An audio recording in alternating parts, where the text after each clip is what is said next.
untuk memberikan pembelaan, untuk memberikan ya saingan kepada manhaj salaf. Mereka membuat jargon baru teman-teman, yaitu mulia dengan Islam.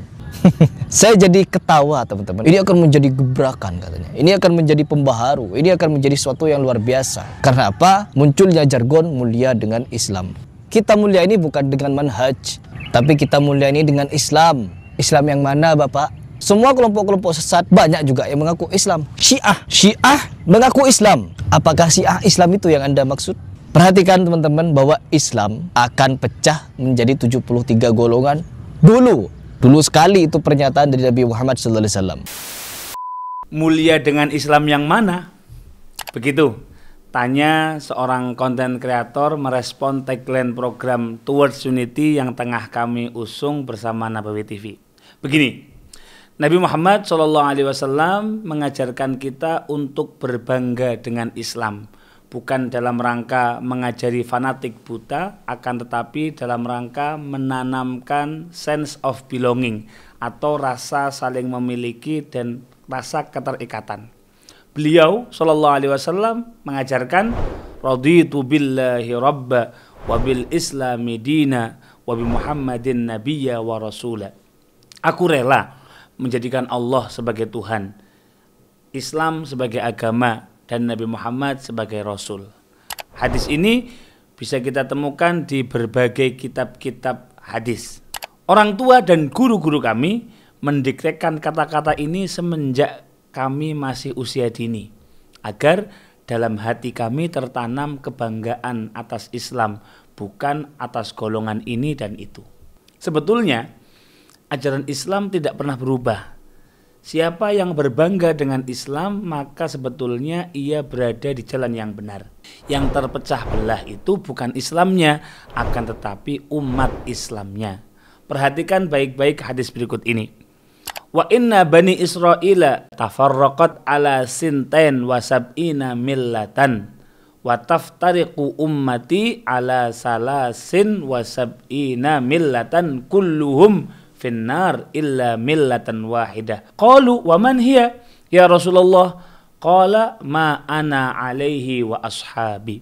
Sesungguhnya Bani Israel telah terpecah menjadi 72 golongan dan umatku akan terpecah menjadi 73 golongan.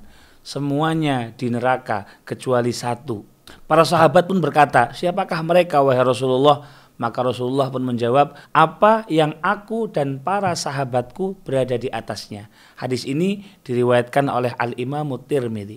Diksi yang digunakan oleh Nabi Muhammad SAW ketika menyebutkan perpecahan adalah umatku, bukan agama Islam itu sendiri. Maka tidak pantas jika ada yang bertanya, Islam yang mana? Sebab Islam hanya satu, tetapi golongannya lah yang berbeda-beda. Jadi tagline mulia dengan Islam adalah ikhtiar untuk menyatukan umat di tengah keadaan yang tercerai-berai. Mulia dengan Islam bukan kata yang muncul tiba-tiba atau hasil wangsit semata. Tetapi terlebih dahulu kami melakukan beberapa telaah dan kajian dengan seksama. Di antaranya apa yang disampaikan oleh Al-Imamul Bukhari dalam takliknya, bahwasanya Nabi Muhammad SAW bersabda, Al-Islamu ya'lu wa la yu'la. Islam itu tinggi, agung, dan tidak terkalahkan. Hadis ini juga diriwayatkan oleh Al-Imam Ad-Daruqutni dengan nomor hadis 3620. Begitupun Syekh Al-Albani juga mencupliknya dalam kitab Sahih Al-Jami' dan juga dalam kitab Irwaul Ghalil. Nomor hadisnya ada di 1268. Al-Imam Musan'ani rahimahullah menjelaskan maksud dari hadis ini adalah al-Islamu ya'lu ay al-adyana kullaha. Islam ini akan mengungguli semua agama wala yazalu yanmu, dan Islam ini akan selalu bertumbuh. Teman-teman bisa melihat keterangan ini dalam kitab At-Tanwir Syarah Al-Jami' As-Shahir juz 4 halaman 496. Syekh Al-Utsaimin bahkan ikut mengomentari hadis ini. Beliau mengatakan, "Tustafadu min hadzal hadis al-busyra tammatu liman tamassaka bidinil Islam wa annahu sayakunu lahul uluwu wal zuhur. Di dalam kitab Fathul Jalali wal Ikram bi Syarhi Bulughil Maram. Halaman 513 sampai 514 ada di juz 5. Yang artinya dari hadis ini kita bisa mengambil pelajaran bahwasanya pertolongan yang sempurna akan diberikan untuk siapapun yang mau berpegang teguh dengan agama Islam, dan Islam akan selalu unggul dan nampak dominan. Mulia dengan Islam ini juga pernah diungkapkan secara eksplisit oleh Khalifatul Rasulullah Sayyidina Umar ibn al-Khattab. Beliau mengatakan, inna qaumun a'azzanallahu bil Islam falannal tamisal izza min ghairihi, bahwa sungguh kita semua adalah kaum yang dimuliakan oleh Allah dengan Islam, maka kita tidak akan mencari kemuliaan tersebut dari selainnya. Teman-teman bisa melihat dalam kitab Al-Musannaf karya Al-Hafidh Al-Imam Abdullah bin Muhammad bin Abi Syaibah di juz 7 halaman 10. Nabi Muhammad SAW telah mengingatkan kepada kita bahwa Islam ini akan pecah menjadi 73 golongan. Manakah yang akan selamat? Dan manakah yang diridhoi oleh Allah Subhanahu wa taala? Dan manalah yang benar-benar menggunakan Al-Quran dan Sunnah? Semua golongan akan merasa paling mengamalkan Al-Quran dan Sunnah. Namun yang benar-benar mengamalkan Al-Quran dan Sunnah, mereka lah yang simpel, teman-teman, sederhana.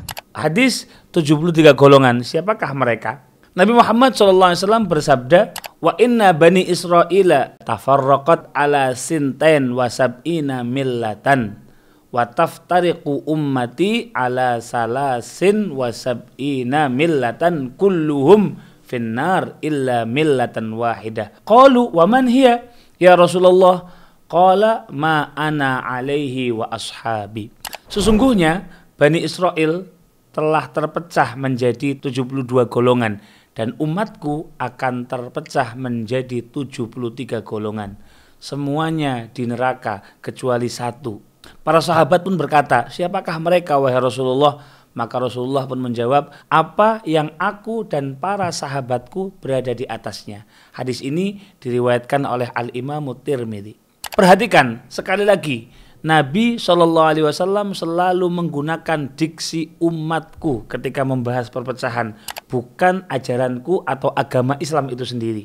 Tidak bisa dipungkiri bahwa umat Islam memang terpecah dalam beberapa golongan yang semuanya merasa bahwa merekalah golongan yang dimaksud oleh Nabi dengan golongan yang selamat tersebut. Lantas bagaimana memahami hadis ini dengan presisi? Siapakah golongan yang selamat yang dimaksud oleh Nabi Muhammad SAW? Kita bisa menelaah dan memahami hadis ini dengan memahami riwayat yang lain. Di dalam riwayat Al-Imam Tabarani, Nabi Muhammad SAW bersabda, inna bani Israila tafarraqat ala ihda wa sab'ina firqatan wa inna hadhil ummatu satazidu alaihim firqatan kulluha finnar illa sawadal a'zam. Bahwasanya Bani Israel telah terpecah menjadi 71 golongan dan umat ini akan bertambah jumlah golongannya. Semua akan masuk neraka kecuali kelompok mayoritas. Sekarang mari kita melihat fakta sejarah umat Islam hingga era ini. Mayoritas rujukan umat Islam, baik para muftinya maupun madrasah-madrasah yang melahirkan ulama-ulama yang menjadi rujukan kaum muslimin di seluruh dunia, ternyata kebanyakan mereka berada di atas akidah al-Asy'ariyah atau Maturidiyah. Ini menunjukkan bahwa mayoritas kaum muslimin adalah di atas kedua akidah tersebut, sebagaimana ungkapan para ulama. Memang betul, hadis ini adalah tanda kebenaran ahli sunnah wal jamaah, tetapi bukan berarti kita merasa eksklusif hingga merendahkan dan mengucilkan orang yang dianggap berbeda. Itu sama sekali bukan akhlak sahibus sunnah Nabi Muhammad SAW. Munculnya jargon mulia dengan Islam. Mereka mengharapkan persatuan di atas kebatilan, teman-teman. Kalau orang-orang salafi tidak mau bersatu di atas kebatilan, tidak mau bersatu di atas syubhat, tidak mau, gak mau, teman-teman. Tapi kalau mereka, kita bersatu dulu, baru nanti pikirkan perbedaan.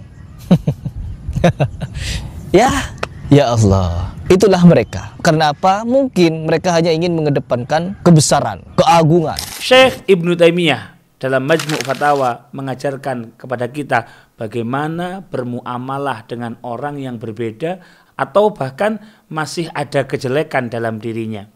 Beliau mengatakan, wa idza ijtama'a fir rajulil wahidi khairun wa syarrun wa fujurun wa ta'atun wa maksiyatun wa sunnatun wa bid'atun istahaqqa minal muwalati was sawabi biqadri ma fihi minal khair wastahaqqa minal muadati wal iqabi bihasbi ma fihi minasyarr fayajtami'u fi syakhsil wahidi mujibatul ikrami wal ihanati fayajtami'u lahu min hadha wa hadha kallisil faqir tuqta'u yaduhu lisariqatihi wa yu'ta min baitil mali ma yakfihi lihajatih. Hadza huwal aslu alladzi ittafaqa alaihi ahlus sunnati wal jamaati wa khalafahum al khawariju wal mu'tazilatu wa man wafaqahum alaih.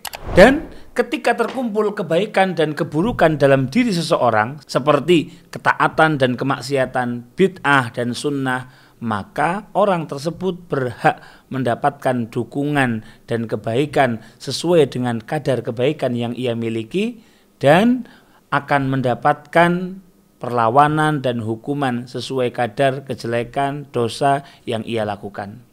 Maka perlakukanlah dalam satu orang apa yang membuatnya patut dimuliakan dan patut dihinakan, seperti seorang fakir yang mencuri. Maka jika memenuhi syarat bisa saja tangannya dipotong, akan tetapi dia tetap mendapatkan apa yang mencukupi untuk kebutuhannya dari baitul mal yang ada.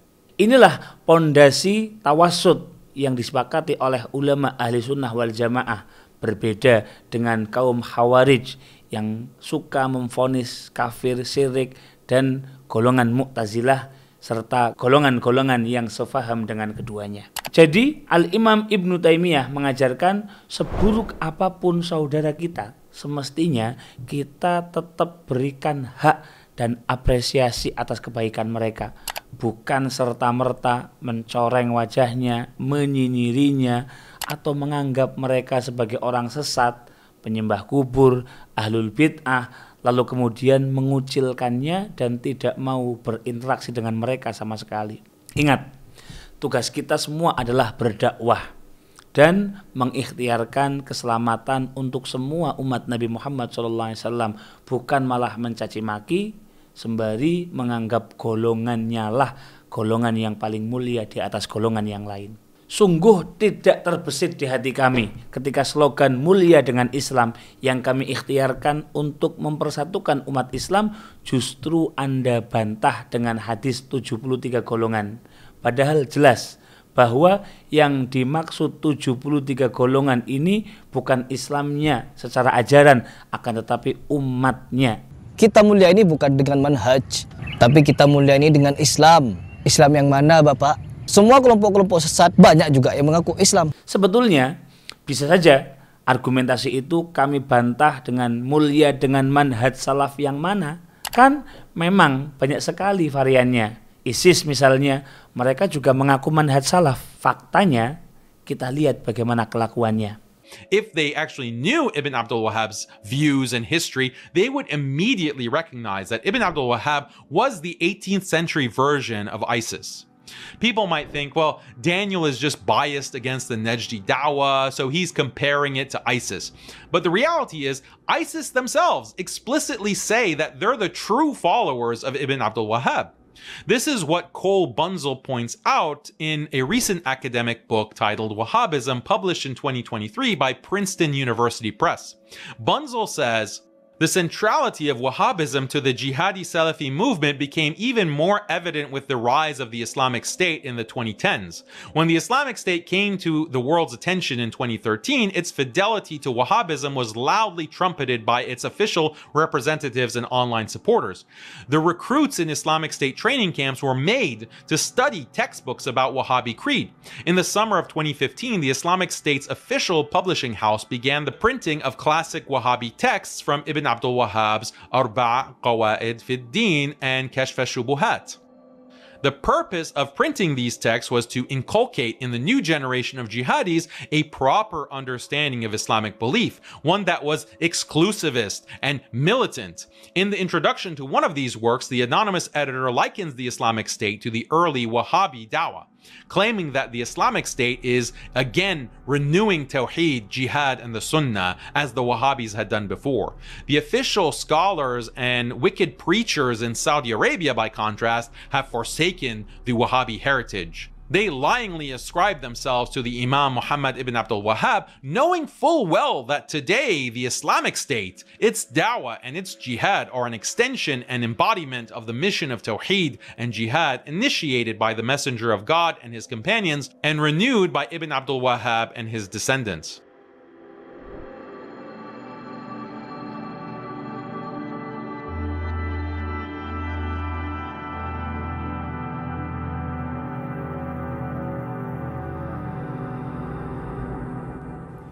Here you can even see prints of Ibn Abdul Wahhab's Kitab al-Tawheed with ISIS's seal on the cover.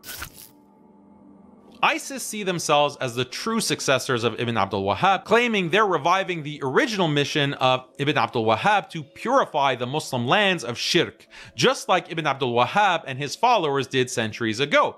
ISIS argues that Saudi Arabia and the Salafi dawah as a whole has abandoned the true teachings of Ibn Abdul Wahhab, leaving ISIS to carry the torch. Members of ISIS today claim that Salafi scholars like Sheikh Al-Albani and others have rejected Ibn Abdul Wahhab's actual teachings. They view these Salafis as watered down versions, whereas they're the real thing, the real Najdi dawah. I think this is exactly right. ISIS are the true followers of Ibn Abdul Wahhab, and now that you've seen Ibn Abdul Wahhab's Takfiri teachings and his history committing atrocities against countless Muslims, hopefully you've realized this too. Mereka merasa paling suci, mudah mengkafirkan orang lain, hingga menghalalkan darah sesama hanya karena perbedaan pendapat. Na'udzubillahi min dzalik. Itulah manhaj salaf, beragama dengan mengikuti metode Nabi Muhammad SAW beragama beserta para sahabat. Dan keempat, imam mazhab, pendapat terkuat. Sebagaimana dinasihati oleh Imam Syafi'i, apabila ada pendapatku menyelisihi Nabi Muhammad SAW, menyelisihi sunnah, maka ambil itu dan lempar ke tembok, kata Imam Syafi'i. Ini wanti-wanti dari Al-Imam Syafi'i agar kita berhati-hati di dalam memilih pendapat. Beragama tidak boleh sembrono, tidak boleh sembarangan. Jika hadisnya sahih, maka itu adalah madhabku. Betul, ini adalah perkataan Al-Imam Syafi'i. Idza wajadtum fi kitabi khilafa sunnati Rasulillah sallallahu alaihi wasallam faqulu bi sunnati Rasulillah sallallahu alaihi wasallam wada'u qauli. Wa ru'ya aidan idza sahhal hadisu khilafa qauli fa'malu bil hadis watruku qauli au qala fahuwa madhhabi. Jika kalian menemukan dalam kitabku ada yang menyelisih sunnah Rasulullah, maka berpegang teguhlah pada sunnah Rasulullah sallallahu alaihi wasallam dan tinggalkanlah ucapanku. Diriwayatkan pula dari beliau, jika telah sahih suatu hadis yang berbeda dengan ucapanku, maka ambillah hadis dan tinggalkanlah ucapanku. Beliau juga berkata, itulah madhabku. Al-Imam Nawawi dalam muqaddimah kitab Al-Majmu' Syarah Muhadzab, beliau mengomentari perkataan Al-Imam Syafi'i ini. Wa hadzal ladzi qalahu Syafi'iyyu laisa ma'nahu anna kulla wahidin ra'a hadisan sahihan qala hadza madhhabu Syafi'i wa amila bi dhahirihi wa innama hadza fi man lahu rutbatul ijtihadi fil madhhab ala ma taqaddama min sifatihi au qaribun minhu wa syartuhu an yaghliba ala dhannihi anna Syafi'iyya rahimahullahu ta'ala lam yaqif ala hadzal hadis aw lam ya'lam sihhatahu. Hadza innama yakunu ba'da mutala'ati kutubi Syafi'i kulliha wa nahwiha min kutubi ashabihi al-akhidhina anhu wa ma ashbahaha. Wa hadza syartun su'bun qalla man yattasifu bihi wa inna mashtaratu ma dzakarna li'anna syafi'iyya tarakal amala bi dhahiri ahaditsa kasiratin ra'aha wa alimaha lakin qamad dalilu indahu ala ta'nin fiha au naskhiha au takhsisiha au ta'wiliha au nahwi dzalik. Yang dimaksud Al-Imam Syafi'i bukan berarti setiap orang yang melihat hadis sahih kemudian dia mengatakan ini adalah madhab Al-Imam Syafi'i dan kemudian serta-merta mengamalkan zahir hadis itu. Akan tetapi ucapan hadis itu beliau tujukan bagi orang yang mampu dan sudah mencapai derajat mujtahid dalam madhab atau mendekati derajat mujtahid. Syarat mengamalkan perkataan Imam Syafi'i itu, mujtahid tersebut harus memiliki prasangka kuat bahwa Imam Syafi'i rahimahullah tidak mengetahui adanya hadis sahih tersebut atau tidak mengetahui bahwa hadis itu adalah hadis sahih.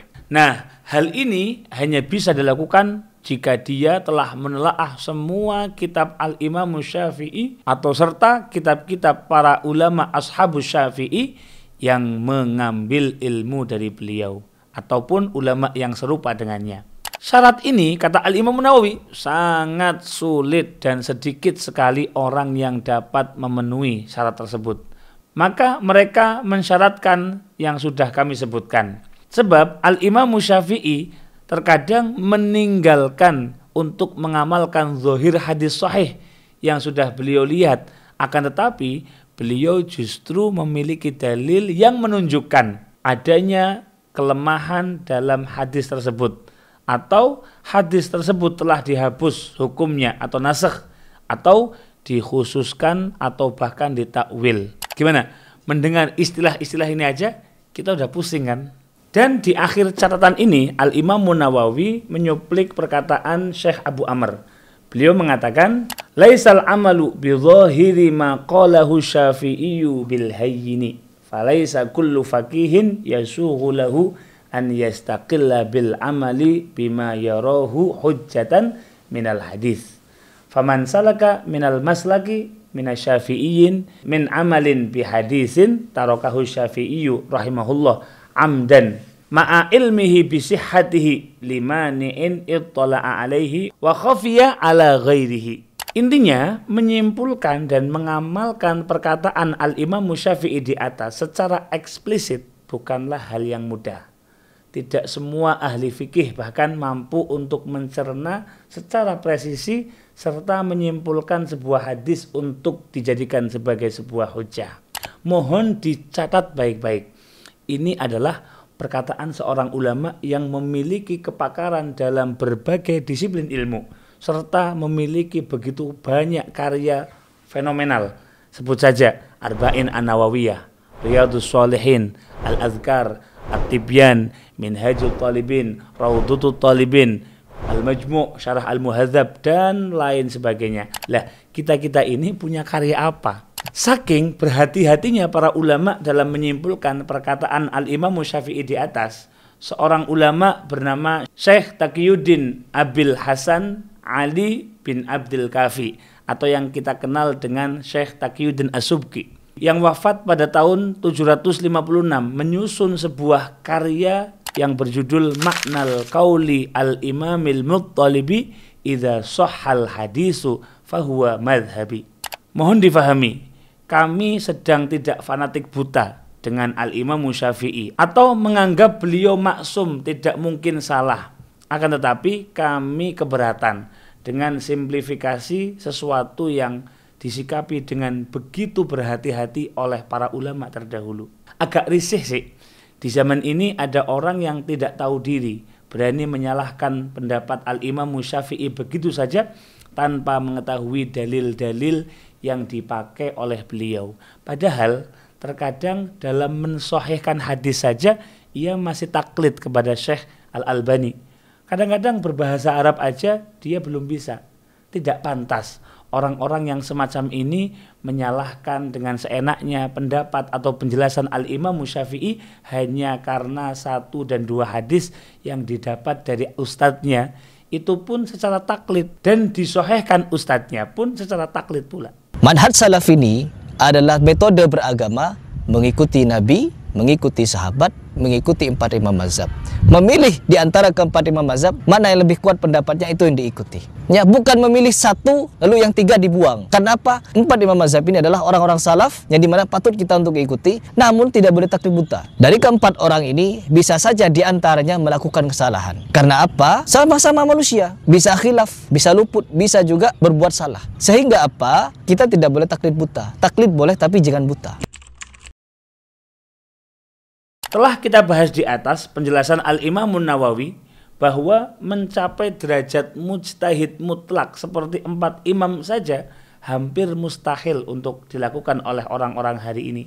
Lalu bagaimana mungkin kita menjadi hakim atau juri untuk mereka-mereka yang mulia? Al-Imam Ibnu Rajab Al-Hambali dalam kitab Al-Madzahibil Arba'ah dikatakan, jika ada yang membedakan kesepakatan ulama Al-Quran untuk membaca Al-Quran dengan salah satu qiraah dari 7 qiraah yang ada, dengan kesepakatan mereka yang mengambil pendapat dari madhab fikih yang 4, dengan alasan bahwa 7 qiraah tersebut dikatakan bahwa maknanya sama atau mendekati sama. Makna yang dimaksud tercapai dengan salah satu dari 7 qiraah tersebut. Berbeda dengan pendapat madhab fikih yang 4. Sebab bisa saja mereka bersepakat terhadap sesuatu, namun ternyata yang benar adalah di luar 4 madhab ini. Jadi intinya, kalau ada orang yang membandingkan, kalau qiraah sab'ah itu pasti benar, kalau arba' madhab ini belum tentu benar. Bagaimana jawabannya? Maka kita akan menjawab bahwa kemungkinan ini telah ditolak oleh sekelompok ulama. Kata Ibnu Rajab Al-Hambali, mereka mengatakan bahwa Allah Subhanahu wa Ta'ala tidak mungkin menjadikan umat ini bersepakat dalam kesesatan. Terdapat pula beberapa hadis yang menguatkan pendapat ini. Kalaupun kita anggap masih ada yang demikian, yakni memiliki kemampuan seperti ulama 4 madhab, maka itu sangat jarang sekali dan tidak akan mengetahuinya kecuali seorang mujtahid yang telah mencapai kapasitas keilmuan yang lebih banyak dari apa yang telah dicapai oleh mereka para imam madhab. Dan orang yang memiliki sifat demikian sangatlah langka atau bahkan hampir tidak mungkin. Mohon diperhatikan baik-baik. Yang menyatakan ini bukan seorang konten kreator yang lagi ngejar AdSense atau mas-mas gabut yang tiba-tiba ngebet kepengen fatwa. Tetapi yang berkata adalah seorang ulama besar yang memiliki karya yang sangat berlimpah. Mulai dari Jami'ul Ulum wal Hikam, Lataiful Ma'arif, Fathul Bari, Syarah Sahihul Bukhari, At-Takhwif Minan Nar, dan Zail Tabaqatul Hanabilah, dan lain sebagainya. Semenjak ratusan tahun lalu, hampir semua ulama menetapi madhab tertentu. Bahkan sekelas Syekh Ibnu Taimiyah dan Ibnul Qayyim Al-Jauziyah, secara rendah hati beliau mengakui bermadhab Hambali. Oleh karena itu, siapa saja yang mengikuti 4 madhab, merekalah yang layak disebut sebagai pengikut salaf.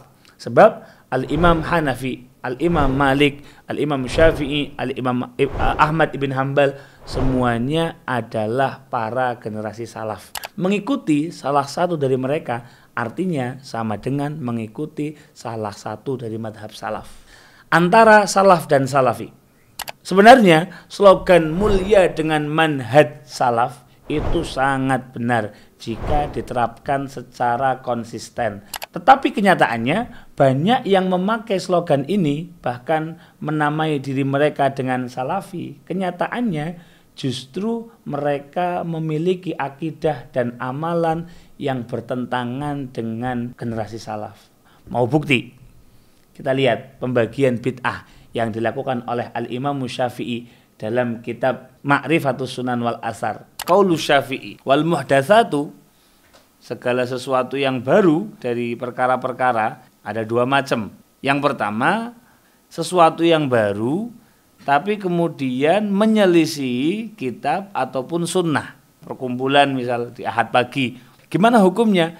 Kalau itu mukhalifan kitaban au sunnatan au atharon au ijma'an, maka fahadhihi al bid'atud dhalalah. Ini namanya bid'ah ad-dhalalah. Sedangkan yang kedua, sesuatu yang baru tetapi isinya kebaikan, tidak menyelisihi salah satu pun dari kitab, dari sunnah, dari athar atau dari ijma'. Contoh, ada seseorang membuat perkumpulan di hari Selasa. Apa isinya? Membaca Quran, mengkaji ilmu. Ternyata isinya nggak ada satupun yang bertentangan dengan syariat. Maka muhdatsah yang seperti ini itu tidak dikatakan muhdatsah yang madmumah. Inilah yang kemudian kita kenal, ulama-ulama kita sering mengatakan ada bid'ah dhalalah, bid'ah sayyi'ah, ada juga bid'ah hasanah. Lihat, beliau membagi bid'ah menjadi dua. Ada bid'ah yang dhalalah, ada yang hasanah. Faktanya konsep ini ditolak oleh orang-orang yang mengaku dirinya sebagai salafi. Begitu juga takwil.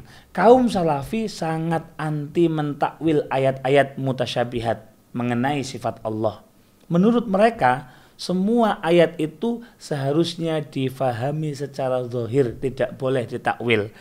Salah seorang ulama salafi yang bernama Al-Butami di dalam kitab Aqaid As-Salafiyah halaman 49 mengatakan mengenai orang yang mentakwil ayat Al-Quran, bahwasanya orang yang seperti itu adalah orang yang keliru dan sesat, tetapi seyogyanya tidak dikafirkan. Sebab ia tidak mengingkari Allah dan Rasulnya. Apabila kita melihat kepada sejarah ulama-ulama salaf, ternyata banyak mereka yang ternyata melakukan takwil kepada ayat-ayat mutasyabihat. Sebagai contoh, dalam Al-Quran Allah Subhanahu wa ta'ala berfirman, kullu syai'in halikun illa wajhah. Surat Al-Qasas ayat 88. Tiap-tiap sesuatu pasti binasa kecuali Allah. Sebagian ulama salaf seperti Al-Imam Ad-Dhahhak dan Abu Ubaidah mentakwil kata wajhahu atau wajahnya. Dalam ayat ini mereka berpendapat bahwa yang dimaksud bukanlah makna zahir dari wajah, yang berarti wajah seperti wajah kita. Yang dimaksud wajah adalah Allah itu sendiri. Jadi segala sesuatu akan binasa kecuali Allah. Ini bisa kita dapati dalam kitab Daf'us Syubhah karya Al-Imam Ibnul Jauzi. Imam Bukhari sendiri dalam sahihnya, pernah kita bahas dalam konten Syekh Albani Uncovered, beliau mentakwil kata wajah ini dalam bentuk mulkahu. Walau takwilnya berbeda, tetapi kita harus mencatat bahwasanya beliau mengartikan wajhahu sebagai mulkahu. Yang ini artinya beliau juga mentakwil ayat ini. Istighosah.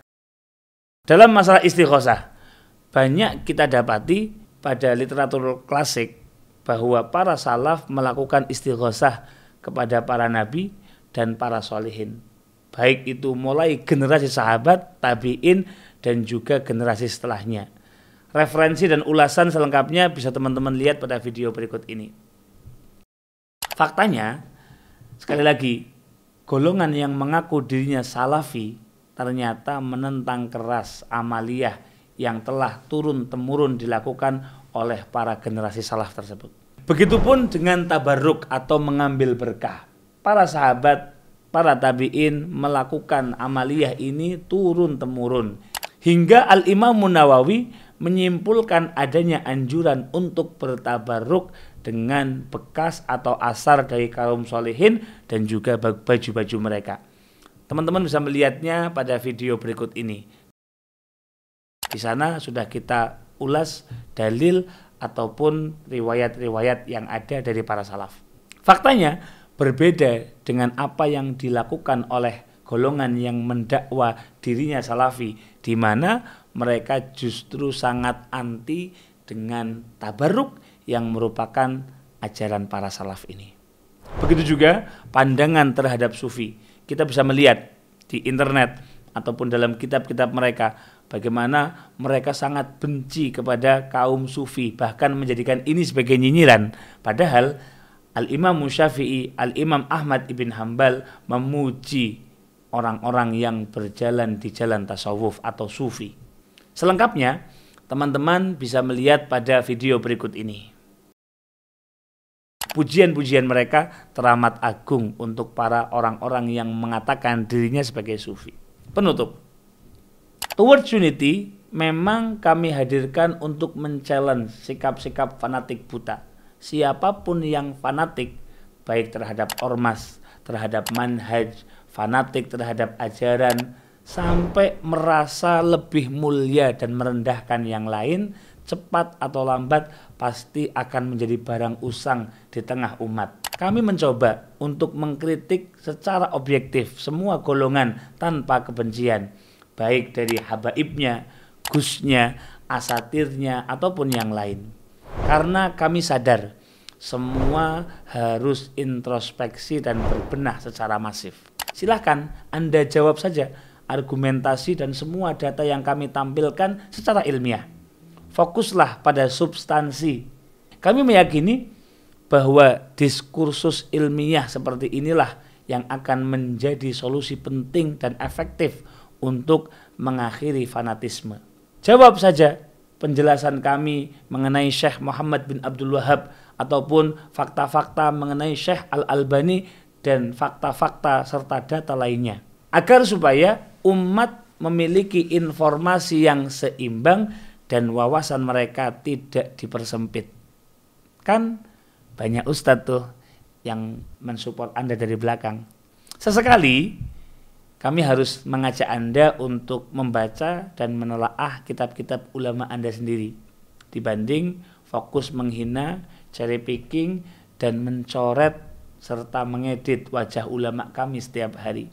Bahkan mengulang-ulang video oknum supaya bisa menjatuhkan ahli sunnah wal jamaah. Semakin Anda tidak senang dengan slogan mulia dengan Islam, maka semakin lantang kami akan membacakan ayat Al-Quran, wa'tasimu bihablillahi jami'aw wa la tafarraqu, dan berpegang teguhlah kamu semua pada tali agama Allah dan janganlah kamu bercerai-berai. Assalamualaikum warahmatullahi wabarakatuh.